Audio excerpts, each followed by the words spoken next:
যুবৰাজ, আজি অতি আনন্দৰ দিন। হয় যুবৰাজ, আজি অতি আনন্দৰ দিন। স্নেহৰ ভগিনী মোৰ দৈৱকীৰ শুভ পৰিণয় শেষ হ'ল মাংগলিকভাৱে।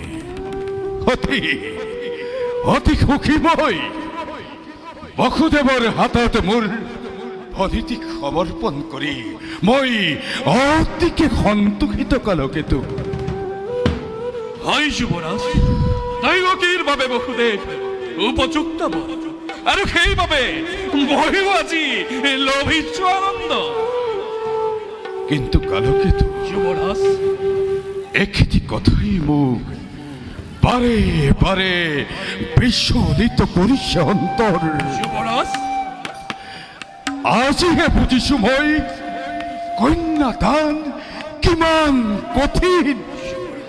পিতৃ মাতৃয়ে বাৰু কোন হাতেৰে নিষ্কন্যা অচিনাকি লোকৰ হাতত সমৰ্পণ কৰিব পাৰে কালকেতু। যুবৰাজ, এই হৈছে জগতৰ চিৰন্তন নীতি।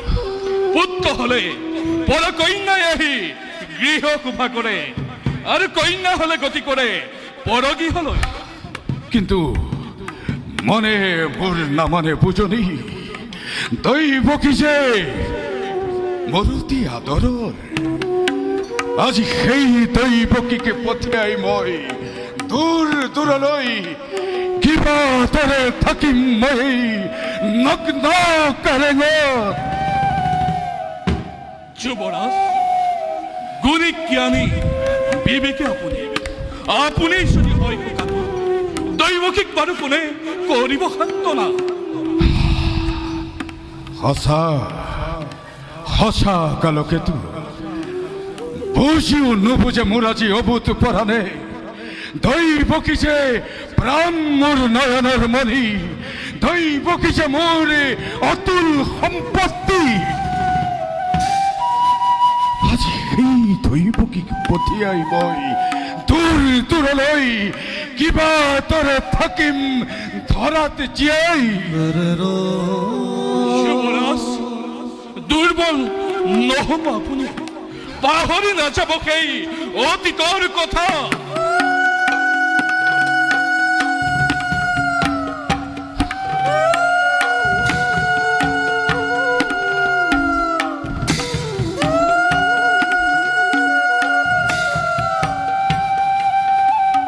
হেয়া হেয়া শুনা কালকেতু, অৱলগ্ন চাপিছে ওচৰ। শেষ হ'ল দৈৱকীৰ বিবাহ কাৰ্য। বলা বলা কালকেতু, যুবৰাজ, বসুদেৱ দৈৱকীক আঁকোৱালি লৈ বিদায় সম্ভাষণ জনাও এবাৰ। বলক যুবৰাজ।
ক্ষমা কৰা ভনীক তোমাৰ অতি অভাগিনী মই।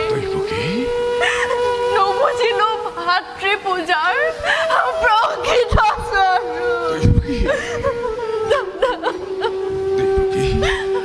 কিয় মোক তই অপৰাধী কৰিব খুজিছ?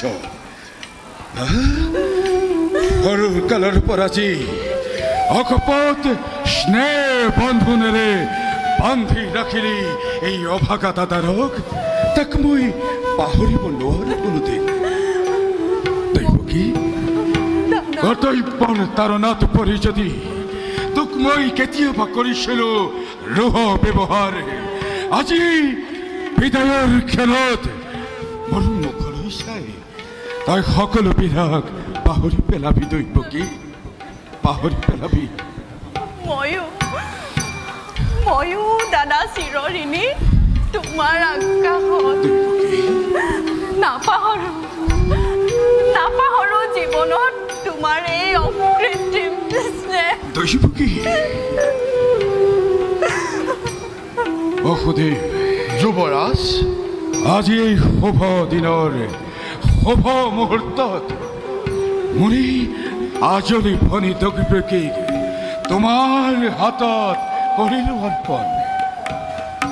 অৰলা অজলা তাই অভূত বালিকা, পদে পদে হ'ব পাৰে তাই শত দুখ শত অপৰাধ। ক্ষমাই ভূষণ জানি অৰ্ধাংগিনী ভাবি তাই শত দুখ শত অপৰাধ তুমি কৰিব মাৰ্জনা। কিন্তু চাবা মিত্ৰ, তোমাৰ অপত্য স্নেহৰ পৰা যেন মোৰ এই আজলি ভনীতি কদাপিতো নহয় বঞ্চিতা। যুৱৰাজ, আদেশৰ মই নকৰো লংঘন। আদেশ নহয় বসুদেৱ, এই মাথো অনুৰোধ মোৰ তোমাৰ প্ৰতি। দাদা, এটি কথাটো কম তোক মই, পতি ব্ৰহ্মা, পতি বিষ্ণু, পতি মহেশ্বৰ, পতি এই তিৰোতাৰ জীৱনৰ ধন, দেৱতাৰ দৰে জ্ঞান কৰিবি সদায়। পালিবি আদেশ তই, শ্ৰদ্ধা ভক্তি সম্ভাষণ সকলোকে জনাবি বিশেষ। দাদা, তোমাৰ আদেশ মই পালিম সততে। অতি ভাগ্যৱতী মই, তোমাৰ দৰে জ্যেষ্ঠ ভাতৃ জগতত কেইজনে পায়। দাদা, দিয়া আশীৰ্বাদেই বিদায়ৰ বেলাত তজু উপদেশ যেন আনুগত কৰি আগবাঢ়ি যাব পাৰো জীৱন পথত।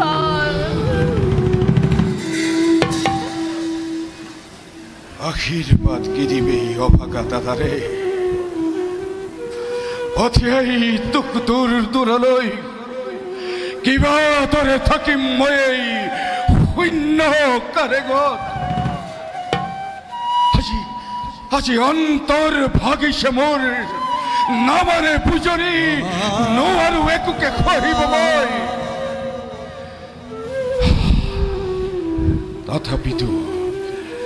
তথাপিতো মই এয়া উজাৰি দিছো আশীৰ্বাদ, হৰ গৌৰী হওক বসতি। ওম সৰ্বমঙ্গল মঙ্গল শিবে সৰ্বাৰ্থ সাধিকে শৰণ্য ত্ৰবকে গৌৰী নাৰায়ণী নমস্তুতে, নাৰায়ণী নমস্তুতে, নাৰায়ণী নমস্তুতে।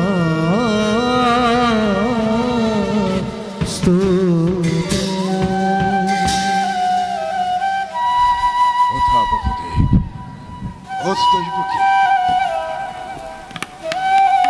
বসুদেৱ, সাজু কৰি থোৱা আছে সুসজ্জিত ৰথ। আজি মই নিজেই ৰথৰ বাক জৰি ধৰি, নিজেই ৰথৰ সাৰথি হৈ উল্লাসেৰে লৈ যাম দুয়োটিকে যদুপুৰীলৈ। অৰণাৰীগণ মাংগলিক কুৰুলিধ্বনিৰে বসুদেৱ দৈৱকীকে জনোৱা বিদায় সম্ভাষণ।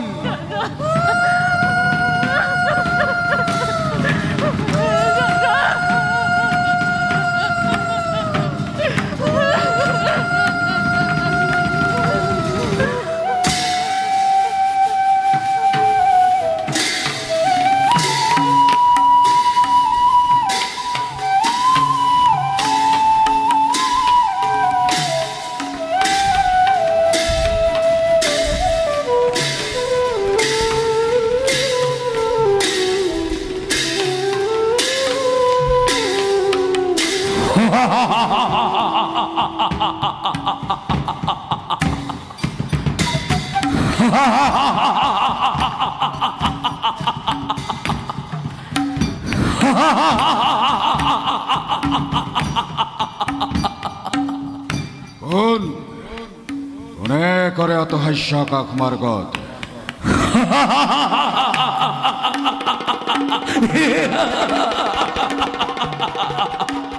সাৱধান সাৱধান কংস, মোকেই উদ্দেশ্য কৰিছে অত হাস্য সৈন্য গগনত। শুন শুন মূৰ্খ কংস, যি দৈৱকীৰ বিবাহ পাতি মহা সমাৰোহেৰে আপোন পাহৰা আজি মূৰ্খ কংস, তই চেনেহৰ ভনীটোৰ সেই দৈৱকীৰ গৰ্ভজাত অষ্টম পুত্ৰই সংহাৰ কৰিব তোক অৱলীলাক্ৰমে, সংহাৰ কৰিব তোক অৱলীলাক্ৰমে, সংহাৰ কৰিব তোক অৱলীলাক্ৰমে।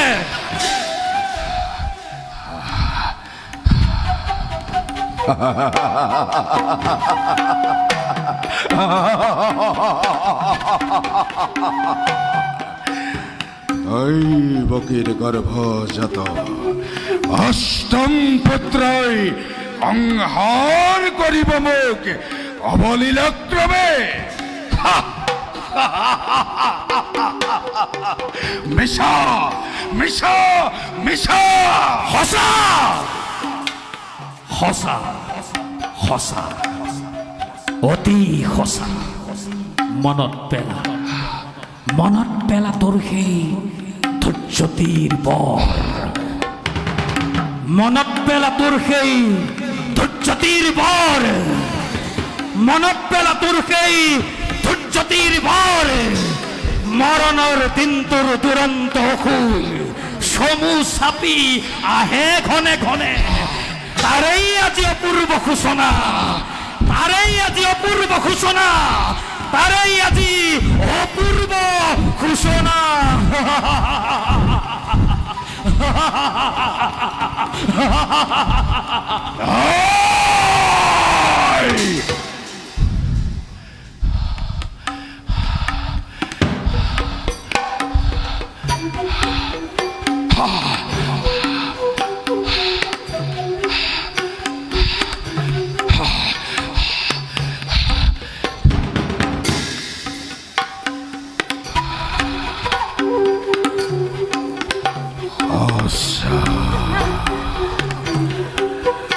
অতি সঁচা।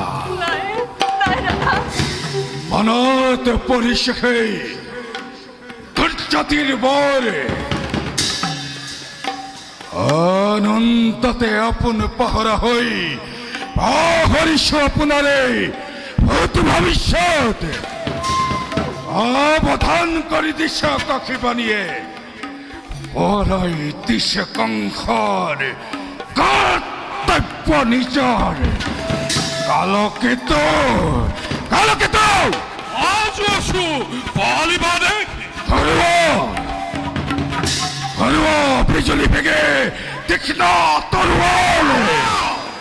আনন্দত মত্ত প্ৰজা পলাওক লৰি, মিত্ৰ মোৰ কোনো নাই, শত্ৰু সকলোৱে পথ কৰা যাকেই যাতে পোৱা। বলিয়াত তাল হাতী তুৰন্তে নাই, মেলি দিয়া জোৰে জোৰে ব্ৰজ সমুদ্ৰ। আনন্দৰ উৎসৱ হওক আজি ধ্বংসৰ ধুমুহা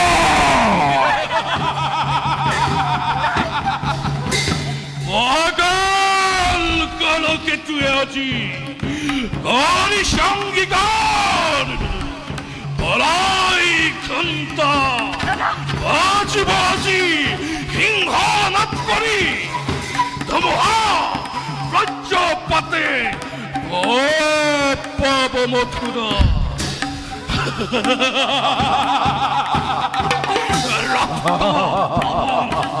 ৰক্ত প্লাৱন হব পৃথিৱীত মৃত দেহৰ ভৰত তোলপাৰ হব স্বৰ্গ মধ্য পাতাল নন্দুশ্বল শান্তিপূৰ্ণ মথুৰাত হব অগ্নিবৃষ্টি মহাপ্লাৱন ৰক্ত প্লাৱন ৰক্ত প্লাৱন ৰক্ত প্লাবন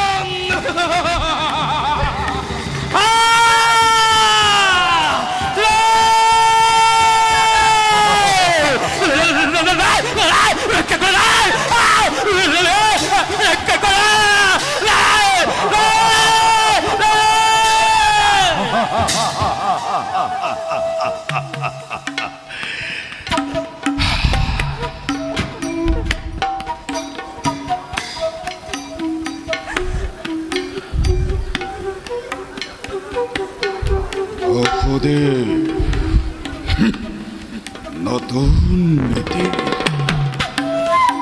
আৰু স্নেহৰ ভগিনী দৈৱকী ভৱিষ্যত ভাগ্যলিপি মোৰ দুয়োজনে কাণ পাতি শুনিলা ভালদৰে যে মিলন বান্ধোনেৰে বান্ধি দিল তোমা দুয়োটিকে সেই মিলনেই আজি স্পষ্টভাৱে কৰিছে ঘোষণা অচিৰতে কংসৰ মৰণ কি কৰিবা অমৃতত কৰল উঠিল বেশ কথা সেয়ে হব নহব অন্যথা কিন্তু কংসৰ মৰণ জানো ইমান সহজ সেনে মমতা আছে যত মানে বিসৰ্জিলো মই এই মুহূৰ্ততে সমন্ধৰ নাগপাশ দিলো দলিয়াই খড়গাঘাতে দৈৱকীৰ কৰি শিৰচ্ছেদ মুক্ত হব খোজা মৃত্যুৰ দুৱাৰ থৌমে ৰুদ্ধ কৰি শিৰ কাললৈ আই দৈৱকী শান্ত হওক যুৱৰাজ শান্ত হওক মানৱ দৈব্যাধীন দৈব্যক দম্ভালিৰে অতিক্ৰম কৰিব খোজাটো বাতুলতাহে মাথোন আনহাতে ভগ্নী হত্যা মহাপাপ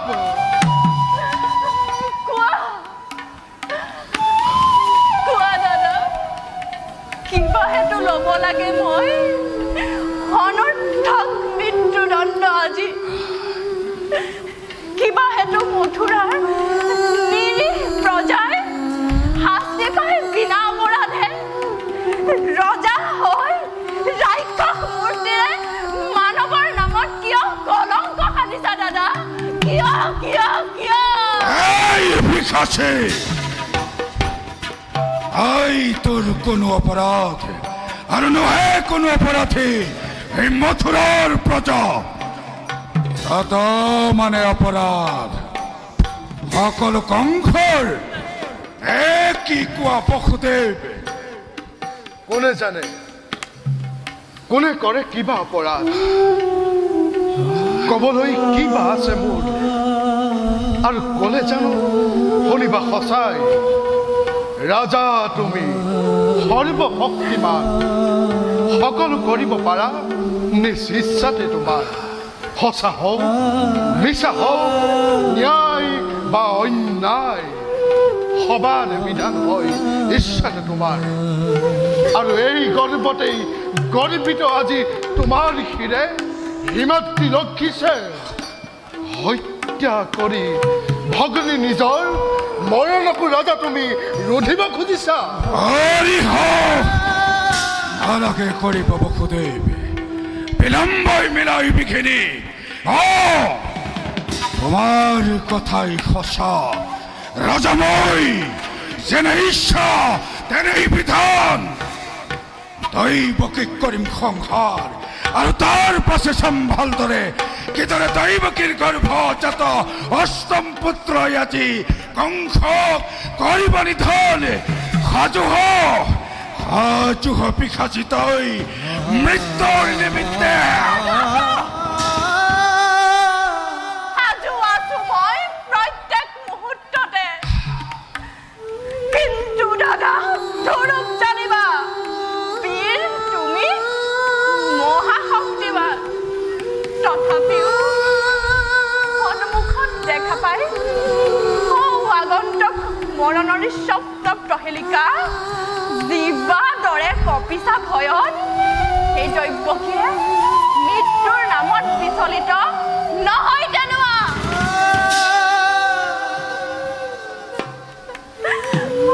হয়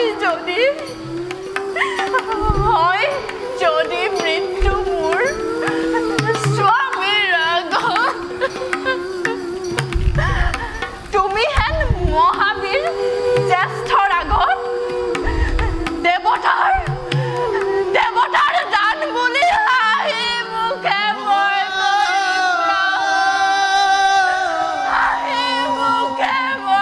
কৰিম।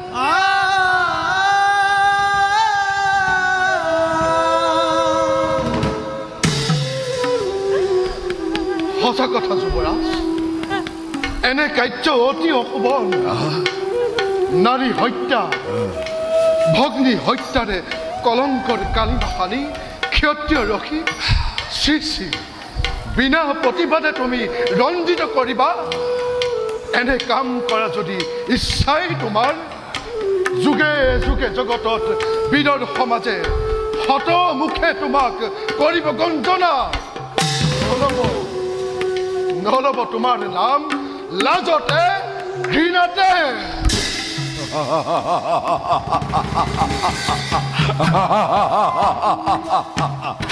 আৰু তাৰেই ভয় বহি গাখীৰ খুৱাই মূৰ্খ কংস মহাৰাজে বীৰ বুলি জগতত হব পৰিছে।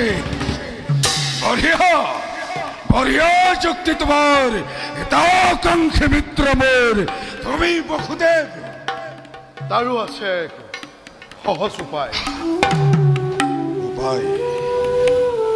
কি উপায় বসুদেৱ? দৈৱকীও জীয়াই থাকিব, আৰু তোমাৰো ৰাজা একো অনিষ্ট নহব। মই কৰজোৰে তোমাক কৰিছো মিনতি, দিয়া মোক দৈৱকীৰ প্ৰাণ ভিক্ষা দান। বসুদেৱ, দৈৱকীৰ প্ৰাণ দান নহয় সম্ভৱ। তাৰ পৰিৱৰ্তে যুৱৰাজ, দৈৱকীৰ গৰ্ভজাত প্ৰতিটো সন্তান যি মুহূৰ্ততেই ভূমিষ্ঠ হব। এটি এটি কৰি আনি দিম মই তোমাৰ হাতত।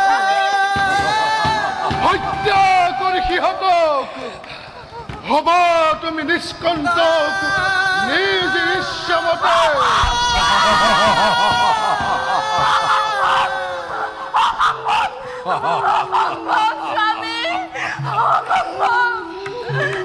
নজনা বাটে নোৱা প্ৰাৰ্থনা,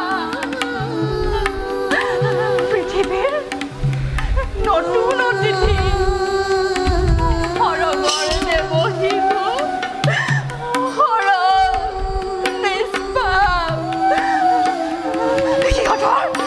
সিহঁতৰ প্ৰাণৰ বিনিময়ে জীৱন ভিক্ষা মোৰ নাই ব্ৰহ্মণ স্বামী।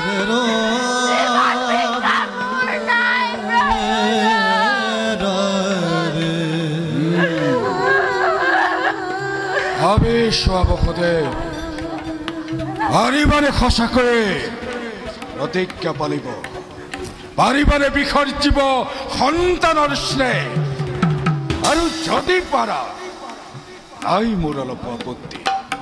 আজি তোমাৰ মুখলৈ চাই দিব পাৰো মই মুক্তি দৈৱকী। ভক্তিধৰ নৰপতি তুমি, প্ৰজা আমি আশ্ৰিত তোমাৰ। দুৰ্বল আমাৰ পৰা প্ৰবল শক্তিৰে কাঢ়ি নিব পাৰা যি বা আছে সকলো আমাৰ। তথাপিও কওঁ শুনা, মিছা মই নকওঁ কদাপি। সাক্ষী কৰি চন্দ্ৰ সূৰ্য গ্ৰহ তৰা নক্ষত্ৰ মণ্ডলীক দক্ষিণ হস্তে অৰ্ধাংগিনীক স্পৰ্শ কৰি কৰিছো প্ৰতিজ্ঞা আজি মই এই লগনত যি কৈছো মই তজু সমীপত অক্ষৰে অক্ষৰে তাক মই কৰিম পালন।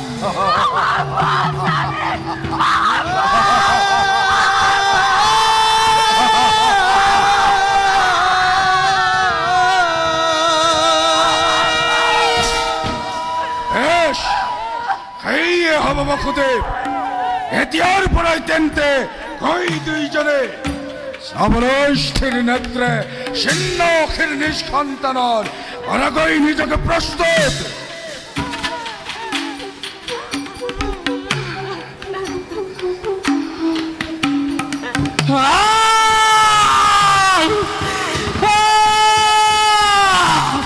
ৰক্ষা কৰা!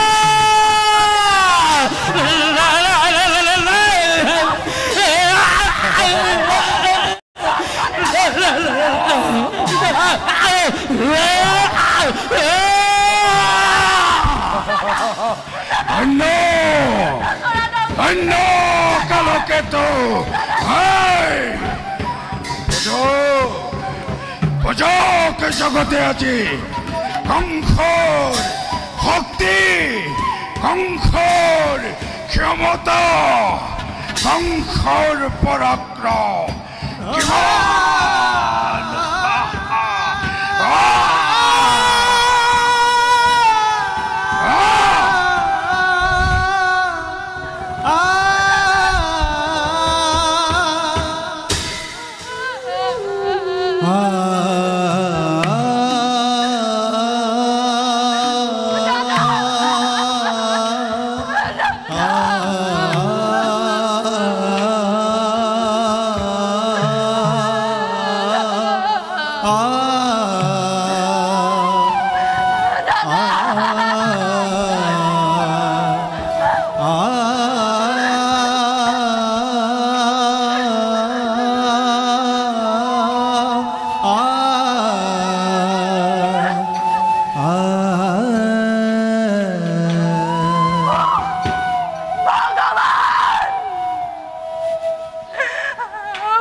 কিমান।